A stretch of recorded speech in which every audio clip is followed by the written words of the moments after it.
Assalamualaikum warahmatullahi wabarakatuh. Selamat datang, selamat berjumpa kembali dalam tayangan video bimbingan teknis dalam jaringan pemanfaatan Google Form dalam pengumpulan data pendidikan. Kita masih membahas tentang bagaimana memanfaatkan Google Form dalam pengumpulan data pendidikan. Fokusnya pada pembuatan soal secara daring. Kita akan fokus pada bagaimana mengacak urutan soal, mengacak urutan jawaban. Kemudian ketika kita mengacak,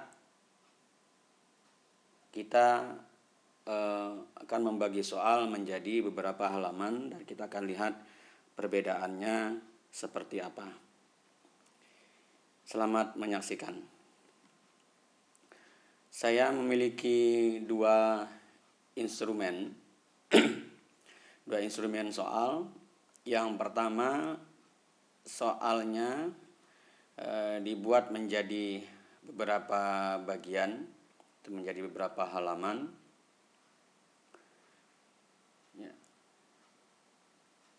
Tujuannya dibagi menjadi beberapa halaman supaya siswa dalam menjawab soal tidak penuh layarnya membaca seluruh soal dalam satu halaman, sehingga bisa mereka melompati halaman yang belum dijawab untuk menjawab pertanyaan berikutnya. Instrumen yang kedua juga dalam bentuk soal, tetapi instrumennya dibuat menjadi satu halaman, tidak dikelompok-kelompokkan, tidak dibuat dalam bentuk bagian. Nah, apa dampaknya ketika instrumen soal tidak dinyatakan dalam bagian-bagian pada saat kita mengacak soalnya? Apa yang terjadi? Kita akan bandingkan hasilnya sehingga nanti kita bisa memutuskan apakah instrumen soal yang kita susun itu harus kita kelompok-kelompokkan atau dibuat menjadi satu halaman. Kita akan setting dulu instrumen ini, soal ini menjadi kuis. Jangan lupa jadikan ini sebagai kuis. Kemudian nilai dirilis setelah setiap pengiriman selesai. Nah, ini ada pilihan pertanyaan tak terjawab, itu bisa dilihat oleh siswa. Jawaban yang benar bisa dilihat oleh siswa kalau kita ini contreng. Ya. Terserah Bapak Ibu memutuskannya apakah siswa setelah menjawab bisa melihat pertanyaan yang tidak terjawab dan bisa melihat jawaban yang benar. Tapi kalau ini misalnya ulangan, sebaiknya kedua kotak ini tidak dicontreng karena bisa bocor soalnya mana yang jawaban benar dan mana soal yang belum terjawab. Kemudian untuk mengacak urutan soal, klik presentasi ini, ya. Klik presentasi. Kemudian acak urutan pertanyaan. Kalau yang bahasa Inggrisnya itu kalau nggak salah shuffle question apa ya. Acak urutan pertanyaan. Kemudian yang bagian bawah tampilkan link untuk menyerahkan tanggapan lain. Nah, ini tidak perlu dicontreng. Kalau ini dicontreng berarti mengizinkan siswa untuk menjawab lebih dari sekali. Ya, karena ini ulangan maka kesempatan siswa menjawab hanya sekali. Kalau yang di atas ini tampilkan status progres hanya untuk menunjukkan bahwa siswa itu sudah menjawab berapa soal atau berapa halaman. Oke, lalu simpan. Ya. Soal yang kedua, jangan lupa kita setel juga. Jadikan sebagai kuis. Oh, sama, sudah di setel, simpan. Nah, sekarang kita lihat tampilannya. Soal ini setelah diacak akan tampil urutannya seperti apa. Nah, sebelum ke sana yang perlu diperhatikan adalah Bapak Ibu, pada saat di preview soalnya tampil acak, ya, tetapi acaknya tampilan soal itu hanya terjadi ketika di preview di Pratinjo, tetapi aslinya masternya itu tidak ikut teracak, sehingga nanti pada saat kita masuk ke Excelnya ya urutan soal sama seperti urutan soal yang ada di master. Nah, ini soalnya. Aslinya yang pertama soal itu adalah token, kemudian nama, lalu kelas. Setelah di preview ternyata yang pertama adalah nama, kemudian ada soal kita cek letaknya di mana. Oh, tokennya malah berada di hampir di bawah ini, token sama kelas. Nah, kalau soal dibuat dalam satu halaman kemudian kita mengacak urutan soal, maka yang akan terjadi seperti ini. Ya, seharusnya kan siswa menjawab soal ini setelah dia berhasil mengisi token. Ya, setelah dia berhasil mengisi token ini.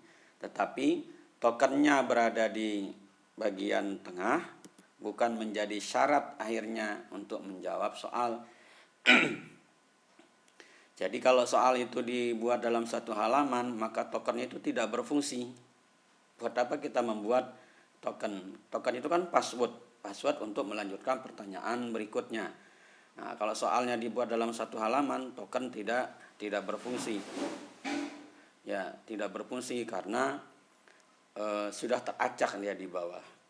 Ini kalau soal dibuat dalam satu halaman.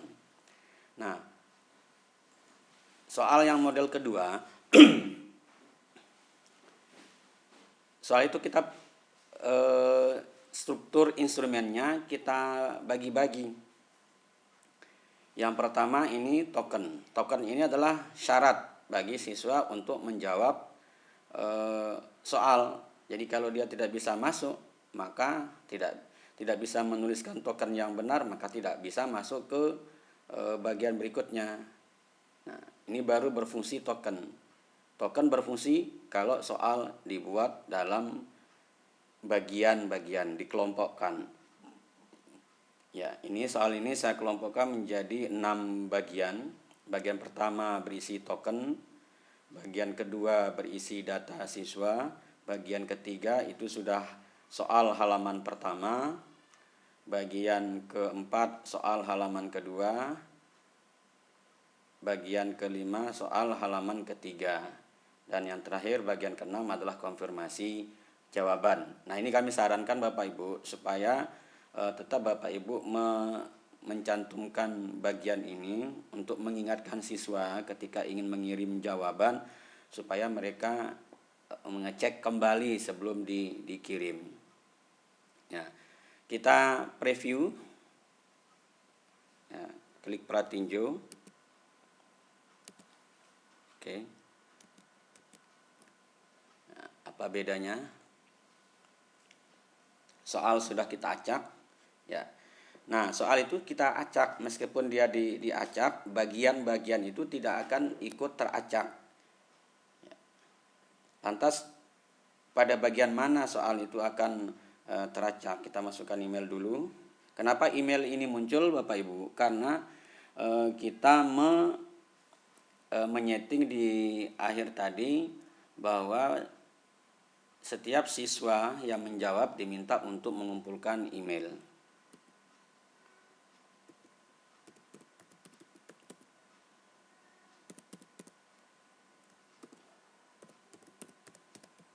Oke. Kemudian tokennya 1, 2, 3 A, B, C. Ya, nah ini. Jawabannya kelas berikutnya. Nah, kita lihat soal aslinya. Pada bagian 2,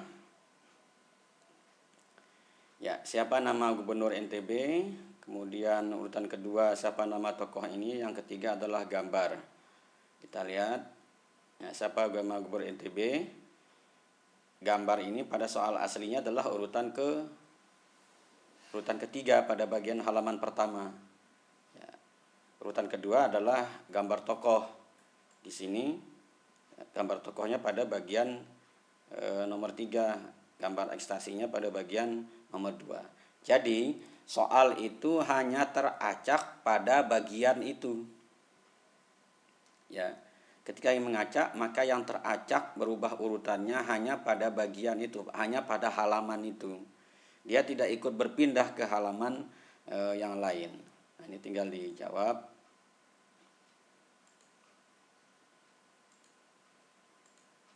Oke, dan berikutnya, ya, halaman kedua, kita cek aslinya. Yang atas adalah gambar, benar nggak gambar? Oke, gambar sama. Yang nomor 2 adalah integral, ini nomor 2-nya adalah gambar ekstasi, gambar tokoh. Sementara yang nomor 2 di sini integral, yang gambar ketiga. Jadi, ya, begitu.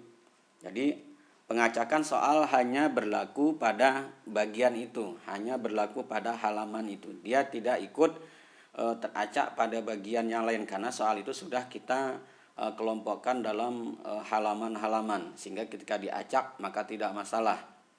Data siswa pun tidak akan berubah, ya, karena mengacaknya menjadi bagian-bagian. Ya.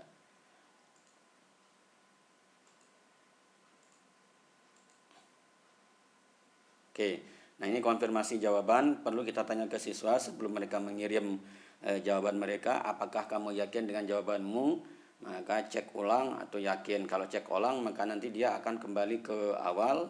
Kalau yakin mereka bisa kirim, ya, langsung kirim. Nah, kalau cek ulang maka mereka akan kembali ke pertanyaan. Ya. Jadi itu bedanya ketika soal dibuat dalam satu halaman, kemudian kita menghidupkan, mengaktifkan tombol mengacak soal, maka seluruh komponen yang ada dalam instrumen ini akan ikut teracak. Meskipun aslinya urutannya tetap, tetapi ketika muncul di preview, di pratinjau, dia akan teracak. Kita coba lagi. Nah, ini malah nama siswanya tidak muncul di bagian awal. Nama siswa, kelas, token, nama. Nah, ini bedanya Bapak Ibu. Sehingga kesimpulannya, kalau Bapak Ibu ingin menggunakan token, maka soal itu jangan dibuat menjadi satu halaman. Karena token itu tidak akan berfungsi, bukan menjadi syarat untuk masuk ke bagian berikutnya. Lalu ada data siswa yang diminta, nama siswa dan kelasnya. Kalau dibuat dia menjadi satu halaman, maka nama siswa dan kelas itu bisa saja dia berada di bagian tengah, bisa saja berada di bagian akhir, bukan berada di bagian awal. Oleh itu, kalau dalam soal tidak hanya soal yang dimunculkan, ada data peserta didik, dan nama dan kelas biasanya minimal itu, atau biasanya ditambahkan nomor absen, nomor kehadiran, maka buatlah soal itu menjadi menjadi bagian-bagian. Ya, kalaupun kita mengacak, maka yang teracak di sana hanya pada bagian itu, tidak akan mengacak secara keseluruhan. Ya, yang terakhir kita akan mengacak urutan jawaban. Ya, jadi Bapak Ibu, urutan jawaban ini bisa kita acak, tetapi tidak mengubah kunci. Ya. Ini aslinya Zainuddin Naswan Sunarti Zulkifli, paling atas. Kita bisa mengacak urutan pilihan jawaban ini, ya, ketika tampil nanti pada saat siswa menjawab soal. Cara mengacaknya ini pada titik 3, acak urutan opsi. Ini diklik. Oke. Tetapi aslinya di masa tetap seperti ini. Dia akan teracak ketika soal sudah diujikan. Ya, kita cek.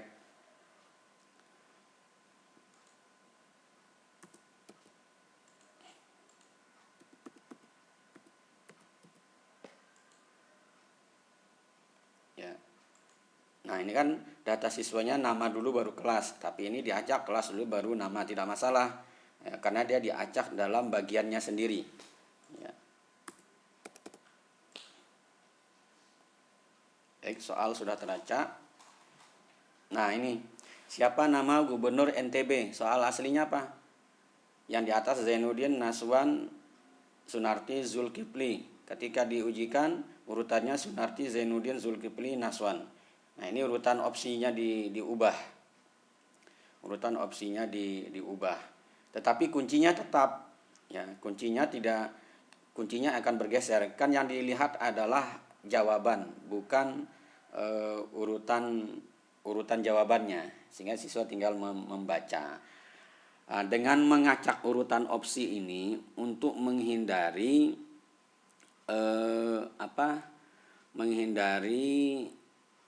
kecurangan, ya, mengurangi kecurangan. Tetapi harus hati-hati Bapak Ibu. Hati-hatinya apa ketika mengacak urutan jawaban? Kalau jawabannya dalam bentuk seperti ini, tidak masalah kita mengurutkan jawaban. Tetapi kalau jawabannya dalam bentuk ini A, B, C, D, E, ya, karena kan kita tidak menulis ulang A itu C ini ya, karbon, oksigen dan seterusnya, itu kita tidak tuliskan pada pilihan jawaban. Kita hanya menuliskan huruf A, B, C, D atau E. Nah, ini kalau diacak sebenarnya bisa, cuma lucu jadinya nanti kalau diacak. Ya. Coba. Nah, ini kan nggak lumrah Bapak Ibu. Urutan jawabannya itu kan A, B, C, D, E, bukan C, A, D, B, E. Ya. Boleh nggak? Boleh, tapi kan tidak lumrah, menjadi aneh dia Bapak Ibu. Nah, kan ada aturan di pilihan ganda itu urutan jawaban diperhatikan, kalau angka dari kecil ke besar atau besar kecil bukan acak, kalau A, B, C, D, E dan seterusnya. Jadi harus rasional. Meskipun ini berfungsi pengacakannya, tetapi tidak lumrah. Ya, tidak lumrah mengacak pilihan jawabannya C, A, D, B, E. Ya, kecuali jawabannya dalam bentuk pilihan jawabannya ada kalimatnya di sini ya. Misalnya ini kita tulis CS, O2G dan seterusnya, kita tulis di sini dan seterusnya. Kalau itu diacak nggak masalah, tapi kalau mengacak A, B, C, D, E-nya menjadi aneh. Ya, seperti itu. Ya. Ini juga bisa diacak ini A, B, C, D, E. Ya, tidak masalah, tetapi ya aneh tadi Bapak Ibu. Ya, demikian video kali ini, bagaimana mengacak soal dan bagaimana mengacak jawaban. Ya, yang perlu kita perhatikan ketika membuat soal dan ingin mengacaknya pada Google Form, maka buatlah soal itu menjadi bagian-bagian. Apalagi dalam soal itu ada permintaan mengisi token, permintaan mengisi data siswa. Token tidak akan berfungsi ketika soalnya dibuat dalam satu halaman. Token akan berfungsi ketika soal dibuat dalam bentuk bagian-bagian. Terima kasih, semoga bermanfaat. Assalamualaikum warahmatullahi wabarakatuh.